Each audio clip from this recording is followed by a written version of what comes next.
Bonjour à toutes et à tous, bienvenue pour cette nouvelle vidéo de Peters Aviation. Aujourd'hui, petit tuto cours de maths sur la dérivation de fonctions. Donc ici, nous allons voir comment dériver deux fois la fonction suivante. 3x au carré plus ln de 2x plus 3 exponentielle de x. Alors, on est sur un programme plutôt terminal. Première ouverture terminale. Donc, on va faire la dérivée seconde de cette fonction. Donc, on peut nommer d'ailleurs f de x. Donc, pour faire la dérivée, on va nommer f' de x. Mais tout d'abord, avant de faire la dérivée, il faut écrire la phrase, une phrase bateau qui permet de rapporter des points dans l'évaluation. C'est f est une fonction dérivable sur moins l'infini plus l'infini, ou plutôt est dérivable sur R pour l'ensemble des réels, et donc comme somme de fonctions dérivables sur R. Car ici on a une fonction 3x carré, on a une autre fonction ln de 2x et une troisième fonction 3 exponentielle de x. Donc qu'est-ce que l'on va faire ici? On va dériver f de x, donc on va nommer f' de x une première fois. Ici on a 3x au carré. Donc le carré du x va se multiplier, donc on va ajouter 1 au carré, et on va multiplier par 2 ce qu'on a devant le x.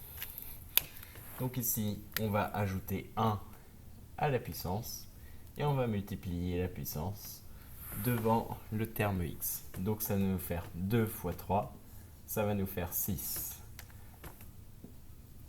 6x, 2 plus 1, ça fait 3, au cube. Et non, ça va nous faire 6x tout court. On enlève 1. Quand on ajoute 1, c'est lorsque l'on fait la primitive. Lorsque l'on fait la primitive, on passe le carré au dénominateur et on enlève 1. Ici. Donc ici, on est à 6x. Plus, le plus se conserve, on a ln de 2x. On rappelle que la dérivée de ln de x, c'est 1 sur x. Donc, si la dérivée de ln de 2x, c'est 1 sur x, alors la dérivée de ln de 2x, ça va être 1 sur 2. 1 sur 2x. 1 sur 2x, on peut dire que c'est aussi 1 demi multiplié par x. Plus 3 exponentielle de x. L'exponentielle de x ne bouge pas, c'est car la dérivée de l'exponentielle de x, c'est exponentielle de x. Donc, plus 3 exponentielle de x. Et ensuite, on va dériver une seconde fois la fonction f. Donc, on va faire la dérivée de la dérivée, donc f seconde. Donc, on va dériver 6x plus 1 demi de x plus 3 exponentielle de x. Donc 6x constante, donc ça va nous donner 6. Plus, on est à 1 demi de x. Donc 1 demi de x, c'est une constante.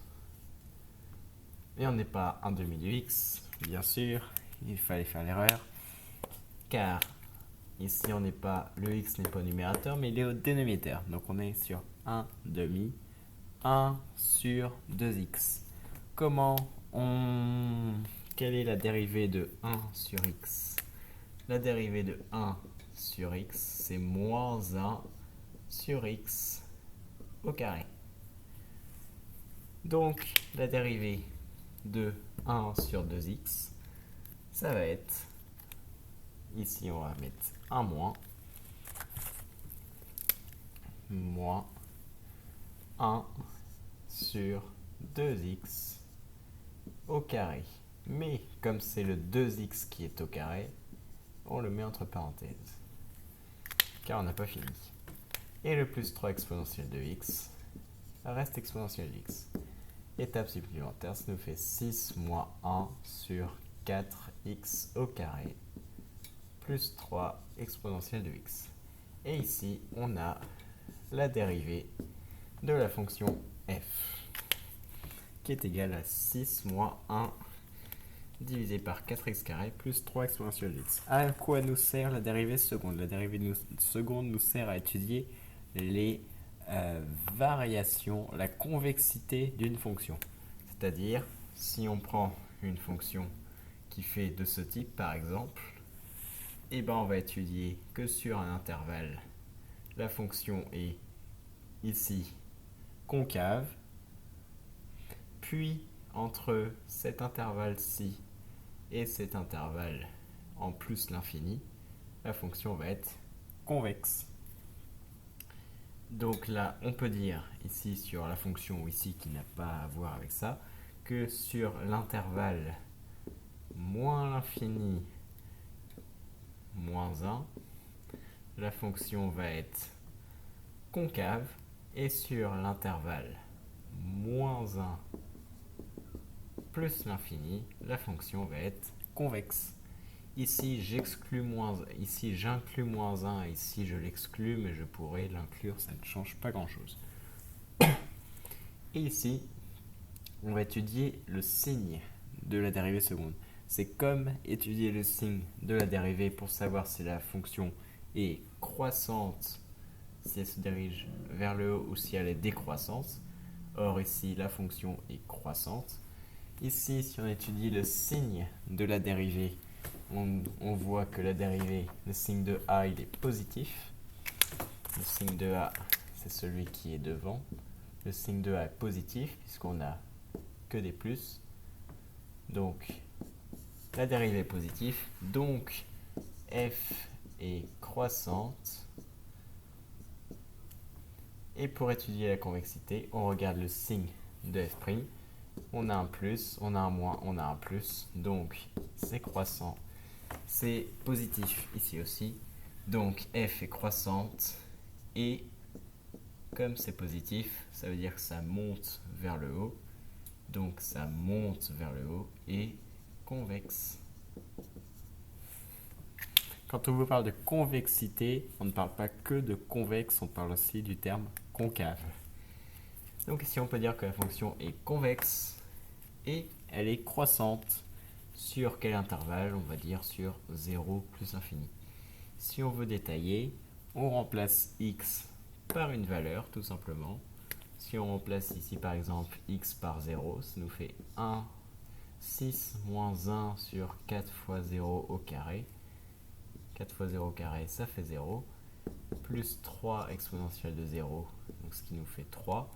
Donc ça nous fait ici, il faudrait, pour être plus précis encore, pour étudier les variations de fonction et être encore plus précis, il faudrait étudier la limite de cette fonction.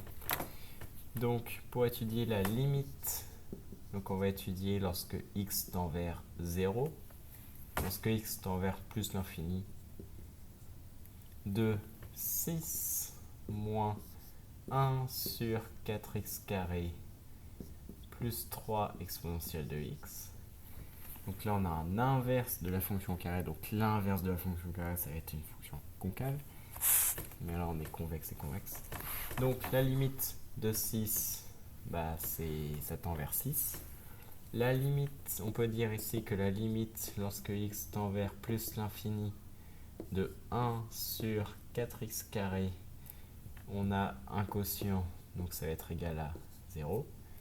La limite, lorsque x tend vers plus l'infini, de 3 exponentielle de x, l'exponentielle de x, elle augmente tout le temps, donc ça va être plus l'infini. Et donc, on va dire par somme,